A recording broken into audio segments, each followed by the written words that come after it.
আসসালামু আলাইকুম এভরিওয়ান। আমি Afrin from my page Alhena by Afrin. আজ শেয়ার করব আমাদের ব্রাইড সানাম আপু ডেস্টিনেশন মেহেন্দি ইভেন্ট, যেটা ছিল সাভারে একটি কটেজ হাউসে। সো সকাল সকাল আমরা চলে গেলাম সাভারে এবং জায়গাটি খুবই সুন্দর ছিল।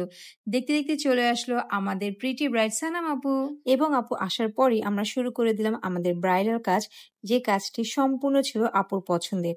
কাজ করার সাথে সাথে আমরা আপুর সাথে অনেক গল্প করছিলাম। আমরা জানতে চেয়েছিলাম আপু আপনার love marriage or arrange marriage. আপু খুব সুন্দরভাবে বলছিল যে আপু আমার ফুললি অ্যারেঞ্জ ম্যারেজ, ১ সপ্তাহের মধ্যে সব হয়েছে। এরই মধ্যে দেখি ভাইয়া চলে আসছে আপুর জন্য একটা সুন্দর বুকে ফ্লাওয়ার, যেটা ছিল একদমই অফ হোয়াইট, আপুর ফেভারিট কালার।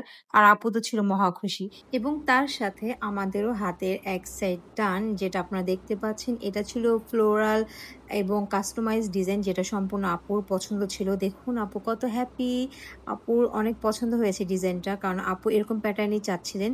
এখন আপু চলে গেলেন তার ফটোশুটের জন্য। ভাইয়া এবং তার ফ্যামিলি মেম্বার সবার সাথে আপু ফটোশুট করছিলেন, আর আমরা চলে গেলাম লাঞ্চ করতে। আলহামদুলিল্লাহ খাবার অনেক টেস্টি ছিল। খাবার শেষে আমরা শুরু করে দিলাম গেস্টদের মেহেদি দেওয়া, আর এটা ছিল ব্রাইডের ছোট বোন। তারপর আবার চলে আসলো ব্রাইড আপু, আমরা কিছু স্ন্যাপ নিলাম, আপুর কিছু কিউট কিউট মোমেন্ট ক্যাপচার করলাম ভাইয়ার সাথে। আর এই তো আপুর ফুল হেনা ডান, আপনারা দেখতে পাচ্ছেন কত সুন্দর লাগছে আমাদের ব্রাইডকে। কাজ করতে করতে আমাদের সন্ধ্যা হয়ে গিয়েছিল, আর আপু আমাদের আগেই বলে দিয়েছিল যে আপু আমাদের কিন্তু বারবিকিউ পার্টি হবে, খুশি হব আপনারা যদি আমাদের সাথে জয়েন করেন। তারপর আমরা এই তো মজার মজার খাবার খেলাম। এখন হচ্ছে আমাদের যাওয়ার পালা, ব্রাইড রেডি, আমরা রেডি। এই তো আপু চলে আসছে।